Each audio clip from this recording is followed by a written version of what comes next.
What if the trauma never stopped?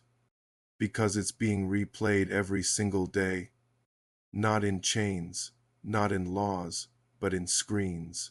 Modern media doesn't just show reality, it shapes reality.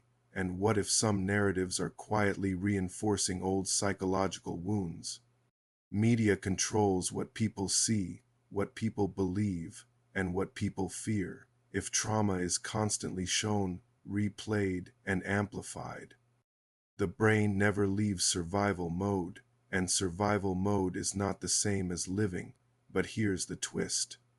This isn't accidental. Every image, headline, and viral clip creates perception. Perception becomes identity. When negative stories dominate, the mind internalizes them. Psychologists call this narrative conditioning, and conditioning can last generations. Fear-based media spikes cortisol. Cortisol affects behavior, decision-making, and health, so constant exposure to violence and struggle imagery doesn't just inform it programs, but there's a deeper layer most people miss. Algorithms amplify what keeps people watching: fear, anger, conflict. So the most extreme stories rise to the top, not because they're common but because they're profitable, and the cycle repeats. This creates a feedback loop. Trauma content generates fear.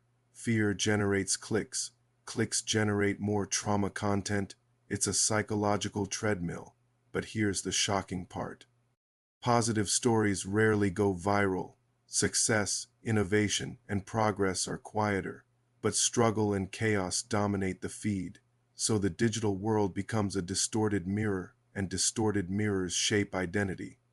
But the real question is, how do you break the loop? The brain can be reprogrammed. What you watch, hear, and consume matters. Curating information is mental survival, and controlling narrative is power. But in episode 3, we're going deeper into the science of trauma written into DNA itself.